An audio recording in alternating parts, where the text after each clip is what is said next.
जय श्री कृष्णा, राधे राधे। कैसे हो आप सब? आई होप आप सब बहुत अच्छे होंगे। दोस्तों, मैं मीनू अग्रवाल अपने चैनल भक्ति भजन एंड लाइफ स्टाइल में आपका बहुत बहुत स्वागत करती हूँ। दोस्तों, आज मैं आपको आमल की एकादशी की कथा सुनाने जा रही हूँ, जो कि इस तरह है। पुराने समय के वैदिश नाम के नगर में ब्राह्मण, क्षत्रिय, वैश्य तथा शूद्र वर्ण के लोग बड़े ही सुखपूर्वक निवास करते थे। वहाँ के लोग स्वाभाविक रूप से स्वस्थ तथा हष्टपुष्ट थे। हे राजन, उस नगर में कोई भी मनुष्य पापात्मा तथा नास्तिक नहीं था। इस नगर में जहाँ तहाँ वैदिक कर्म का अनुष्ठान हुआ करता था। वेद ध्वनि से यह नगर गूंजता रहता था। उस नगर में चंद्रवंशी राजा राज करते थे। इसी चंद्रवंशीय राजवंश में एक चैत्ररथ नाम का धर्मात्मा एवं सदाचार राजा ने जन्म लिया।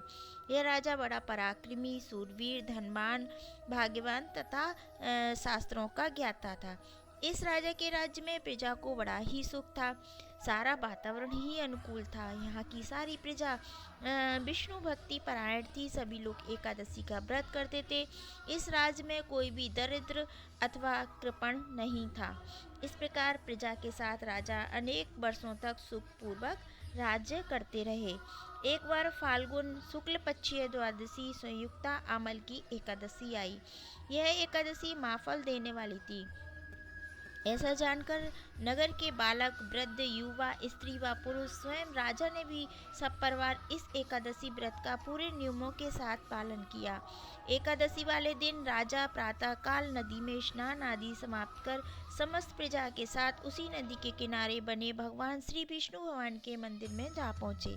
उन्होंने वहां दिव्य गंध, सुवासित जलपूर्ण कलश, छत्र, वस्त्र, पादुका आदि पंचरत्नों के द्वारा सुसज्जित करके भगवान की स्थापना की। इसके बाद धूप दीप प्रज्वलित करके आमल की अर्थात आंवले के साथ श्री परशुराम जी की पूजा की और अंत में प्रार्थना की कि हे परशुराम, हे रेणुका के सुखवर्धक, हे मुक्ति प्रदाता, आपको नमस्कार है। हे आमल की एकादशी, हे ब्रह्मपुत्री, हे धात्री, हे पाप नाशनी, आपको नमस्कार है। आप मेरी पूजा स्वीकार करें। इस प्रकार राजा ने जब अपनी प्रजा के व्यक्तियों के साथ भगवान श्री विष्णु एवं भगवान परशुराम की पवित्र चरित्र गाथा श्रवण कीर्तन स्मरण करते हुए एकादशी की महिमा सुनते हुए रात्रि में जागरण भी किया। उसी शाम एक शिकारी शिकार करता हुआ वहां आ पहुंचा। जीवों की हत्या करके वह दिन व्यतीत करता था। दीप मालाओं से सुसज्जित तथा बहुत से लोगों द्वारा इकट्ठे होकर हरि कीर्तन करते हुए रात्रि जागरण करते देखकर शिकारी सोचने लगा, यह सब क्या हो रहा है।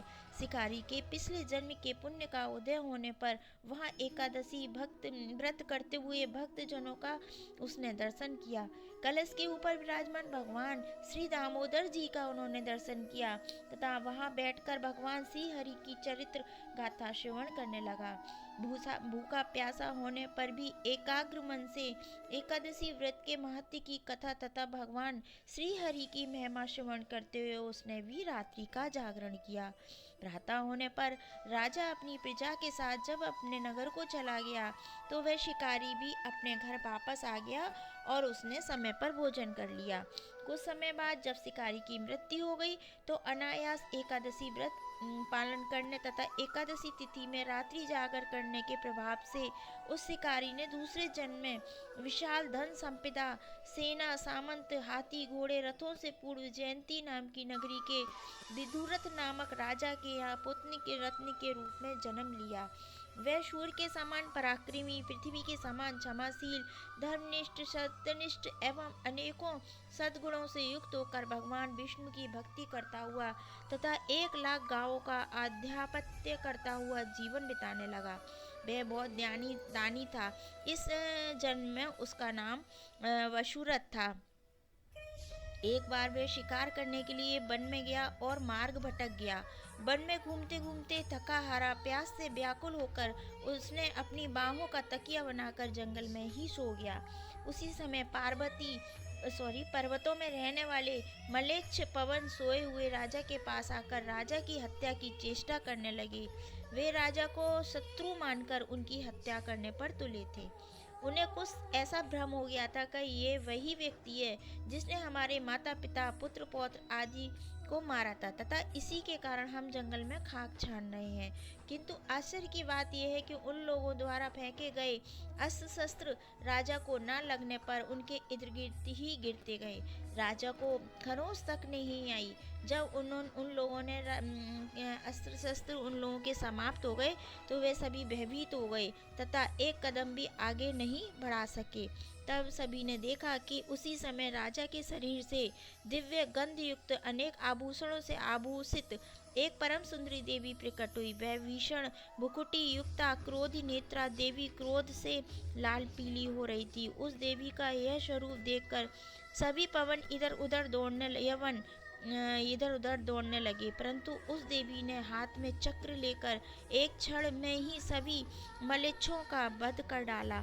जब राजा की नींद खुली, उसने यह भयानक हत्याकांड देखा तो आश्चर्यचकित हो गया, साथ ही भयभीत भी हो गया। उस भीषण आकार वाले मलेच्छों को मरा देखकर राजा विस्मय के साथ सोचने लगा कि मेरे इन शत्रुओं को मारकर मेरी रक्षा किसने की। यहाँ ऐसा कौन मेरा हितैषी मित्र है।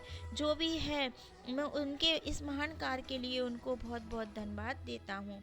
उसी समय आकाशवाणी हुई कि भगवान के सबको छोड़कर भला शरणागत की रक्षा करने वाला और कौन हो सकता है। अतः शरणागत रक्षक, शरणागत पालक श्री हरि ने तुम्हारी रक्षा की है। राजा उस आकाशवाणी को सुनकर प्रसन्न तो हुआ, साथ ही भगवान के श्री हरि चरणों में कृतज्ञ होकर भगवान का भजन करते हुए अपने राज्य में वापस आ गया और निष्कंटक राज्य करने लगा। विशिष्ट जी कहते हैं कि हे राजन, जो मनुष्य इस आमल की एकादशी का व्रत का पालन करता है वह निश्चय ही विष्णु लोक को प्राप्त कर लेता है। तो दोस्तों, इस तरह अमल की एकादशी की कथा यहीं समाप्त होती है। जय श्री कृष्णा, राधे राधे। अगर आपको हमारा वीडियो पसंद आए तो प्लीज़ लाइक, कमेंट और शेयर ज़रूर करना, साथ में सब्सक्राइब करना। जय माता दी।